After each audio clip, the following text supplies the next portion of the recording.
Même si ça fait mal, va falloir supporter la douleur, même si ça fait mal. Comme un coup de chasse dans le dos ou en plein cœur, même si ça fait mal. Faudra continuer d'avancer, rester à la surface, ne pas s'enfoncer. Faudra encore ne pas renoncer, même si ça fait mal. Va falloir supporter la douleur, même si ça fait mal. Comme un coup de chasse dans le dos ou en plein cœur, même si ça fait mal, yeah. Même si ça fait mal, ouais. Même si ça fait mal, faut jamais le montrer. Méfie-toi, le regard parle, même quand tu restes muet. Ils se nourrissent de tes faiblesses, donc tu te dois de rester fort. Fais comme si rien ne te blesse, reste debout jusqu'à la mort. Solide comme le roseau, lui mais ne casse pas. Faut encaisser les coups, même si ce sont des coups bas. Tenir coûte que coûte, il faut prendre sur soi. Ne pas faire de sortie de route, ne pas baisser la garde pendant le combat. Ne montre pas tes blessures, ils s'en serviront contre toi. Cache tes cicatrices car souvent elles parlent bien plus fort qu'on ne le croit. Reste fort même si la douleur s'accroît. Souviens-toi, chacun porte sa croix, même si ça fait mal. Va falloir supporter la douleur, même si ça fait mal. Comme un coup de chasse dans le dos ou en plein cœur, même si ça fait mal. Faudra continuer d'avancer, rester à la surface, ne pas s'enfoncer. Faudra encore ne pas renoncer, même si ça fait mal. Va falloir supporter la douleur, même si ça fait mal. Comme un coup de chasse dans le dos ou en plein cœur, même si ça fait mal, yeah. Même si ça fait mal, ouais. Le cœur en lambeaux, le moral à zéro. La tête sous l'eau, sentiments en morceaux. Même en plein orage, il faut savoir voir le soleil. Ignorer colère et rage, mettre l'orgueil à la corbeille. Faire preuve d'endurance, avoir les épaules solides, pour ne pas que la souffrance te précipite dans le vide. On tiendra tant qu'on peut, on fera ce qu'on pourra. On vivra au mieux, puis un jour on mourra. Même si ça fait mal, va falloir supporter la douleur, même si ça fait mal. Comme un coup de chasse dans le dos ou en plein cœur, même si ça fait mal. Faudra continuer d'avancer, rester à la surface, ne pas s'enfoncer. Faudra encore ne pas renoncer, même si ça fait mal. Va falloir supporter la douleur, même si ça fait mal. Comme un coup de chasse dans le dos ou en plein cœur, même si ça fait mal, yeah. Même si ça fait mal, ouais.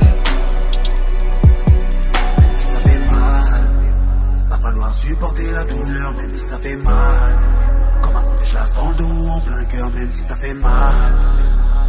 Continuer d'avancer, rester à la surface, ne pas s'enfoncer. Faudra encore ne pas renoncer, même si ça fait mal.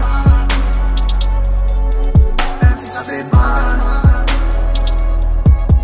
Même si ça fait mal. Même si ça fait mal.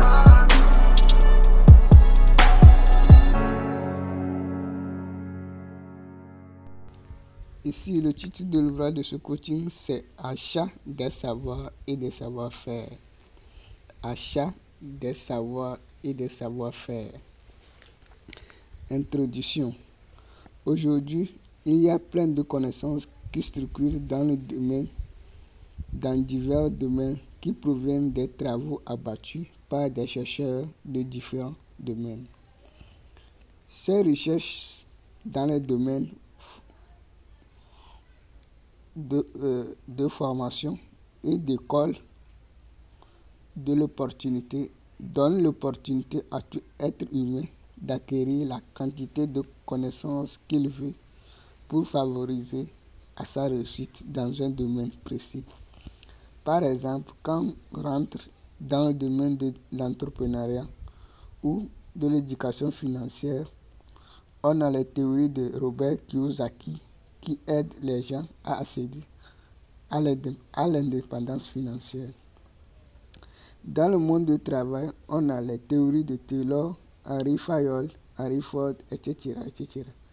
C'est pour cette raison que les riches achètent des savoirs et des savoir-faire pour se perfectionner chaque jour que Dieu fait.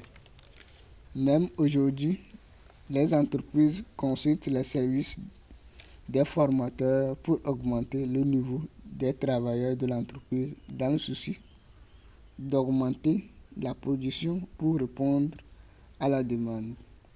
Les savoirs et les savoir-faire sont des sujets très capitaux pour le développement d'un être humain ou d'une entreprise.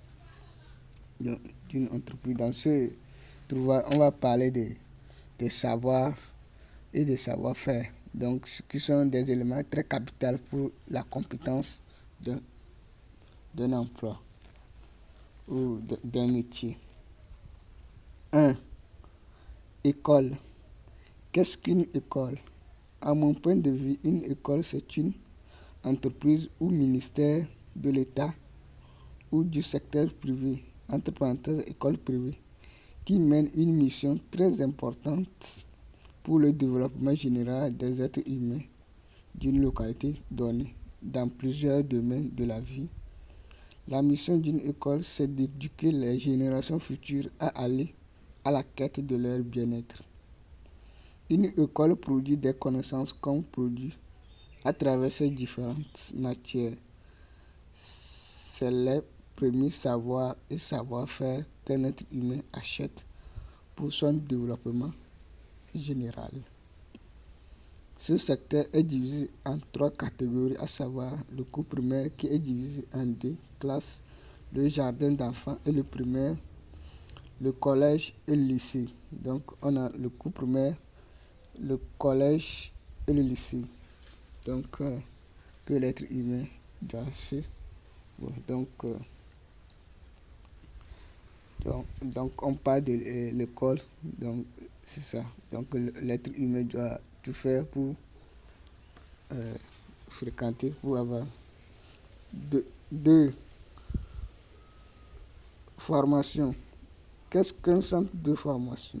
À mon point de vue, une formation est une entreprise qui produit les compétences des postes de travail ou des métiers. Une formation est la compétence d'un métier ou d'un poste de travail. On a les formations universitaires. Ces formations universitaires offrent les compétences des postes de travail et les formations de centres de formation qui offrent les compétences des métiers. C'est les deuxièmes savoirs et savoir-faire qu'un être humain doit acheter pour son développement général. Il doit d'abord choisir le secteur, c'est-à-dire il choisit soit le secteur du métier ou soit le secteur du poste de travail ou bureaucratie. Ensuite, il doit choisir le domaine ou la spécialité pour acquérir les compétences du métier ou le poste de travail qu'il veut occuper dans l'avenir. Qu'est-ce que le travail? Le travail est une activité manuelle ou intellectuelle qui a pour but de résoudre un problème pour une entreprise ou une société.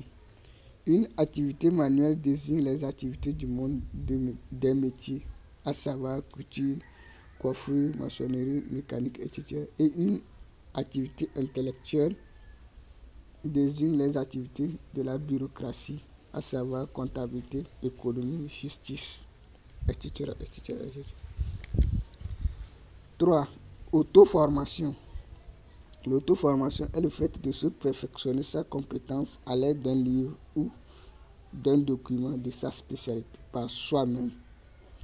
On parle des recherches personnelles pour augmenter son niveau de connaissance en termes de compétences de son métier ou de son poste de travail. C'est une forme de développement personnel. Donc l'être humain doit s'auto-former lui-même. Donc chercher à perfectionner sa compétence acquise dans un centre de formation ou à l'université. 4. Auto-éducation. L'auto-éducation est le fait d'améliorer son quotidien ou sa vie en lisant les livres de la littérature, de la philosophie, la Bible ou le Coran, etc. Là, on parle des savoir-être. C'est une forme du développement personnel qu'un être humain doit faire pour son développement personnel. Donc, il y a aujourd'hui la religion. Donc, D'autres utilisent la Bible, le Coran, etc. etc. Donc, il y a le savoir-être, donc la culture de l'être, comment se comporter au sein d'une entreprise, comment se comporter à la maison, comment se comporter dans la société, au marché, tout ça, dans un lieu public, tout ça. Donc, il faut un développement personnel pour ça. Donc, l'être humain doit s'auto-éduquer. S'auto-éduquer pour vivre à côté de ses semblables. L'être humain est créé pour vivre à côté de ses semblables. Donc, il doit s'auto-éduquer plutôt pour pouvoir réussir. Donc, on parle des savoir-être. Donc, le savoir-être est très capital pour l'être humain, pour cohabiter avec ses semblables. 5. Formation extrascolaire. Une formation extrascolaire est une formation qui complète la formation d'un nouveau diplôme pour accéder au monde professionnel et autres. On peut citer comme formation extrascolaire la formation d'expertise dans un domaine, la formation en initiation à l'informatique, en coaching, en bilan de compétences, en rédaction d'une lettre de motivation et d'un CV, etc. C'est un monde du développement personnel. Donc, il y a après l'auto-éducation, l'auto-formation et l'école, le centre de formation, il y a des petites connaissances qui manquent l'être humain à s'insérer dans le monde de travail. Par exemple, initiation informatique, l'homme a besoin de manier les appareils informatiques pour pouvoir bien gérer son poste de travail. Surtout ceux qui ont les diplômes universitaires, tout ça. Donc, il faut que l'être connaisse ces formations, ces petites formations pour pouvoir bien réussir sa mission. 6. But. Ici, on parle des aspirations futures professionnelles d'un être humain pour se développer personnellement vers un objectif ou son but.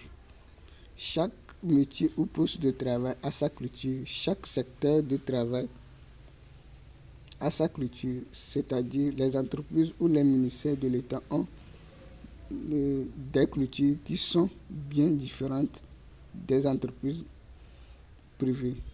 Et chaque travailleur a sa personnalité à cause de ses désirs, de ses expériences vécues et de son parcours scolaire et de son métier qui influence l'ensemble de sa vie. Chaque être humain doit suivre le développement en tenant compte de la culture de son métier ou de son poste de travail, la culture de l'État et des entreprises du secteur privé, de sa personnalité, de son parcours scolaire et de ses expériences vécues. Pour commencer son développement personnel, il doit avoir un but. Pas de but, pas de développement personnel. Donc, il doit avoir un but.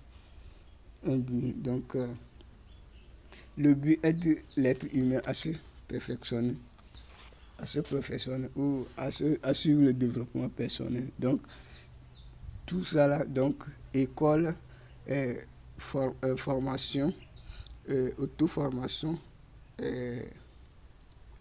auto-éducation, formation extrascolaire. Donc, l'être humain même doit se développer personnellement pour mettre de côté ses savoir-faire, ses savoir-être et ses savoirs pour pouvoir mieux réussir sa vie. Donc, c'est la fin de cet ouvrage de coaching.